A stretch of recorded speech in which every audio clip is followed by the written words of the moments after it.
Hey, I'm Bacon. This is the sixth in the Innovations of Traveler video series, which means it's time for everyone's favorite topic, economics. One of Traveler's most notable innovations was the incorporation of a functional economic simulation within its gameplay system. This was a first in the world of TTRPGs, as Traveler included an entire subsystem dedicated to simulating the economics of trade, resources, and commerce within its universe. The feature not only provided a robust gameplay mechanic, but also offered players the opportunity to explore and interact with the economic systems of different worlds. Players could become merchant princes, focusing their campaigns on trading, piracy, or corporate intrigue. In the original 1977 edition of Traveler, Mark W. Miller and the design team introduced an economic model for the game that revolved around the trade of goods and commodities between star systems, incorporating market prices, demand, and supply in a way that was previously unseen in tabletop RPGs. This model allowed players to participate in trade and commerce as a primary form of play, gaining wealth and influence while shaping the interstellar economy of the game universe. At the heart of Traveler's economic simulation was the trade system, which provided a market-driven mechanism through which players could interact with the in-game economy. This system was designed to create a sense of economic fluctuation where demand and supply for various commodities would vary across different worlds and star systems. This was all based on the movement of goods such as raw materials, luxury items, food, technology, etc. And players could choose to trade goods between planets in order to make a profit. The key components of the system were commodity lists. A variety of commodities could be bought and sold, such as electronics, luxury goods, minerals, fuel, and more. Each of these commodities had different supply and demand on different worlds based on the world's tech level, population, and economic status. Market price adjustments. The prices for commodities could fluctuate based on the economic situation on a given world. Prices were determined by the local economy and the world's tech level, which would affect both the cost of production and the price buyers were willing to pay. For example, a high-tech world might have a higher demand for electronics, while a resource-poor world might offer higher prices for minerals. And profit and risk. Trading involved both the potential for profit and the risk of loss. Players could invest in buying goods on one world at a low price and then sell them for a higher price on another world, but prices were not guaranteed. Market fluctuations and unexpected events such as pirate attacks, civil unrest, or market crashes could turn a promising venture into a disastrous one.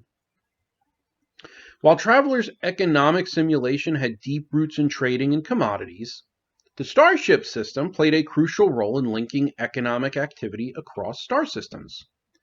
The starships were the primary means of transporting goods between planets, and their cargo capacities were a vital consideration in determining the scale of trade operations. In the original Traveler, players could design or purchase starships with specific cargo capacities.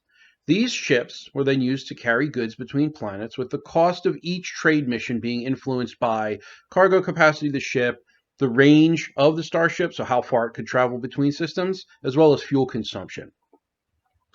The larger and more advanced the starship, the greater the potential for large-scale trading operations. As you might expect, a small freighter might only be able to carry a limited amount of goods, but an advanced Class A merchant vessel could carry massive quantities of goods, making it more profitable in long-distance trade routes, not long-term, long-distance trade routes. Every world in Traveler had a starport or a spaceport where ships could dock, refuel, and offload goods. The size and type of starport were determined by the tech level of the world. So higher tech level worlds had advanced spaceports with automated facilities, while lower tech worlds had more primitive infrastructure which could affect both the speed of trade and the costs associated with commerce. Trade hubs would also be influenced by the planet's political system. So a totalitarian regime might heavily regulate trade, and also local laws which could establish tariffs or trade restrictions. And these would all come into play during the game. The key innovation in Traveler's economic simulation was its market model, which was based on supply and demand. Unlike other RPGs at the time, which often ignored economic factors apart from, gaining treasure, Traveller treated the economic environment as a dynamic system that affected gameplay. While early editions of Traveller provided random tables to generate market prices for goods using simple dice rolls, later editions developed more complex systems for tracking supply and demand across worlds. Players could access market reports or use their own intuition and knowledge of the universe to predict the best trade routes. Early editions used, as I had said, tables to generate current prices of various commodities across the galaxy, and players could roll to see if a world had a surplus or a shortage of whatever particular good. In later versions, the system would sometimes include fluctuating market trends or even allow players to gather intelligence about upcoming economic booms or busts on different planets. In addition to legal trade, Traveller also allowed players to engage in smuggling. Smuggling was a highly profitable but risky aspect of the game's economy, where players could illegally transport banned goods, such as contraband, weapons, or drugs, into systems with tight trade restrictions or high tariffs.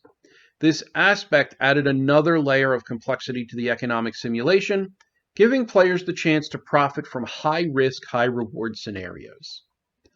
The economic simulation in Traveller was groundbreaking for its time.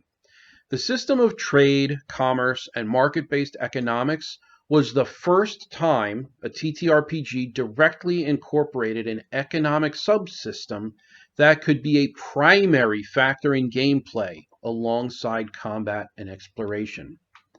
As always, thank you so much.